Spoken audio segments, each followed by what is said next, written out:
Ladies and gentlemen, before we go to the judges' scorecard, another round of applause for your MMA warriors!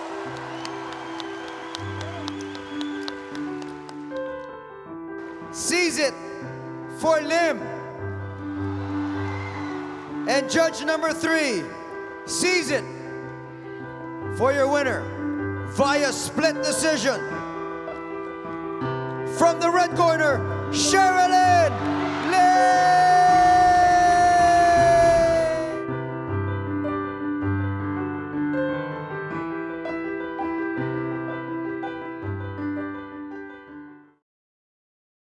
Fighting is something that I love doing. It constantly challenges me.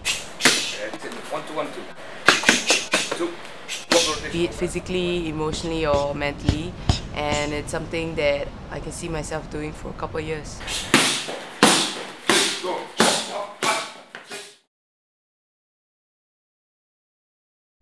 Well, when Sherilyn first started, just like every teenager, for her it was a sport to take, you know. I think her main goal coming here was to lose weight and to get fit. So, you know, one thing about her, she's a very hard worker and she picks up techniques fast. I think from the day she's joined till today, I think one thing of course is physically she's changed. She's lost a lot of weight, she's a lot leaner, she's a lot stronger. And I think that transcends to also confidence. You know, and once you have that confidence, everything else starts happening for you. So the Sherilyn you've known before and now is totally different.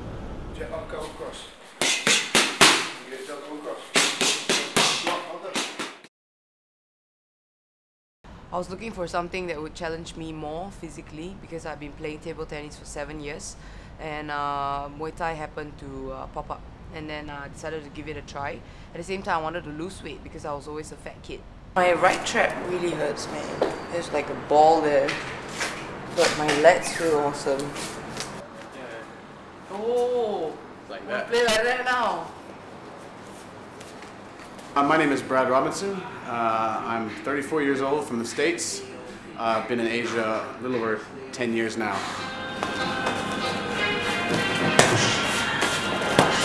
Are we striking or are we taking down? Moving. She doesn't ever quit.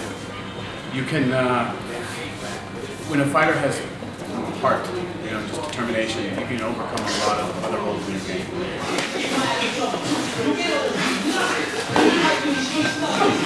You put a very, very skillful fighter that doesn't have much heart against a somewhat skillful fighter with a lot of heart. Heart wins almost every time.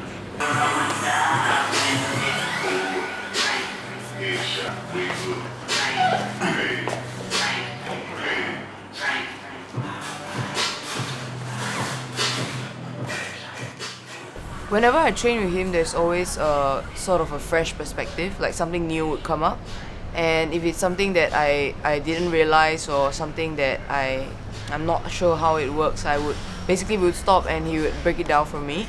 So by training with him, it also allows me to also build on my own strengths.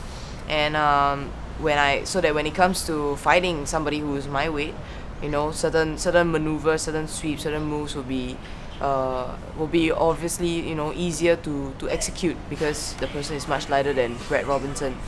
And at the same time, he's a father, he's also an entrepreneur, you know, he has businesses running, and another person who, you know, dedicates his time to helping me, and I really appreciate that. Whenever we train, we never try to, you know, just outdo each other for the sake of it, for ego's sake, but we try to literally like hone our craft and make sure that, you know, we are better this time compared to the last time that we trained. Many people might not know, but I was like a real fat kid. I was overweight since I was in primary school, and it was a horrible experience. You know, there's always name calling, there's people making fun of you. People basically didn't want to have anything to do with me. And when it came to things like project work, or when it came to things like you know, group activities, it was always a struggle because it was always very awkward for me. Like, nobody wanted to pick me, and I was always the last few to be, you know, picked, and then I'll be just grouped with the last few who were not picked as well, and we will try to make it work, and it was not fun at all.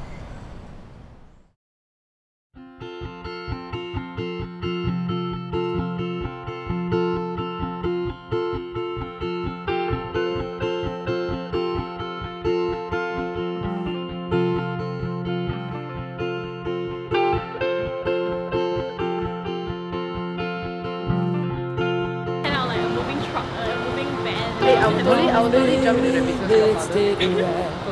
So I first met Ye Ling on literally the first day of school. There were 8 girls in the class, and very quickly we sort of formed like a, a close group, clique sort of thing. We always commute to school together, and because of that she had the chance to really understand me more, and I understand her. And she's always been very supportive of the things that I choose to do. She always believed in me regardless of whichever path I used to take. She's never once, tried to ask me to do things like, hey, I think you should lose weight because blah blah blah, or ask me to do something or be something that I'm not.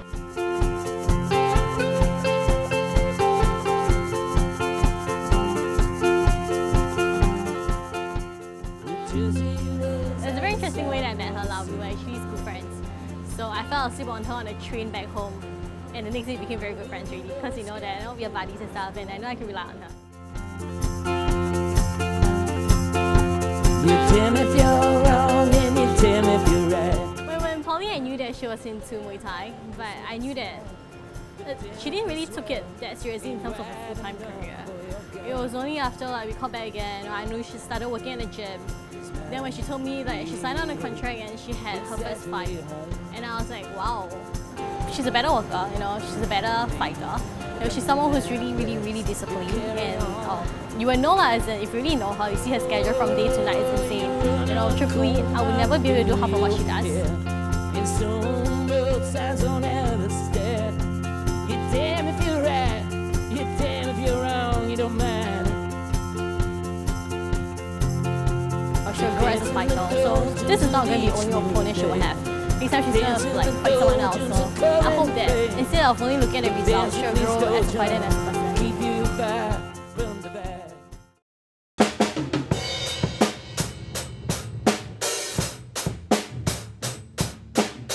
I was first exposed to music when I was 3. I started playing the piano. Around 12, I stopped, pursuing the academic piano grades and certificates, and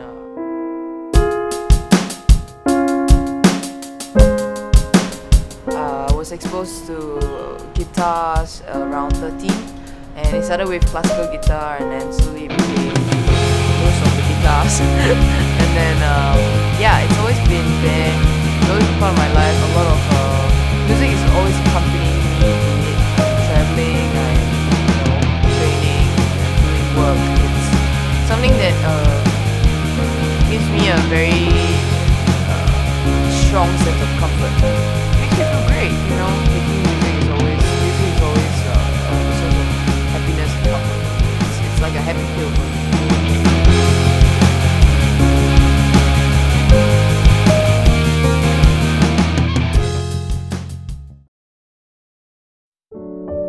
Well, there's one friend who does inspire me. He's a schoolmate of mine when I was in Singapore Polytechnic, and unfortunately he's actually passed away earlier this year due to an accident that he just got hit from the back. And then well, basically he's been the kind of person that he's been like my advisor, my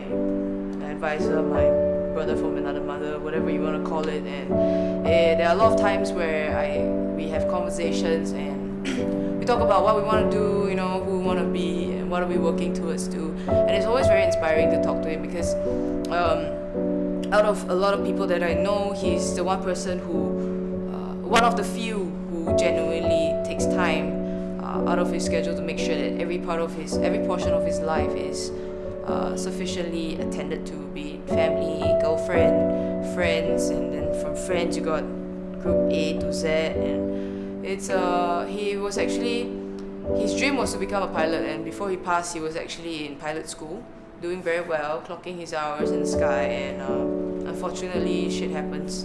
And he is definitely obviously the one who impacts me the most, because with his passing at the same time it really hit me, because yeah, we might be young now, but we're not going to be young forever. So if there's something that, at that point in time, it was like, all these things are things that I want to achieve, and it was an additional driving factor.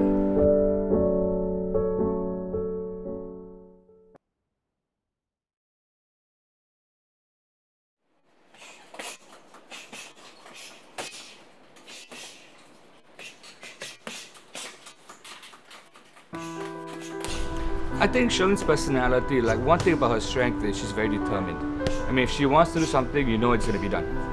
You know, so, and one thing about her, she's got very good work ethics also.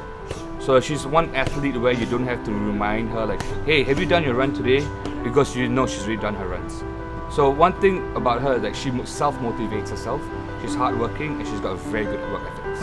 I think the first fight won FC, she's had one amateur fight and then being thrown on such a big stage, I think she handled it really well.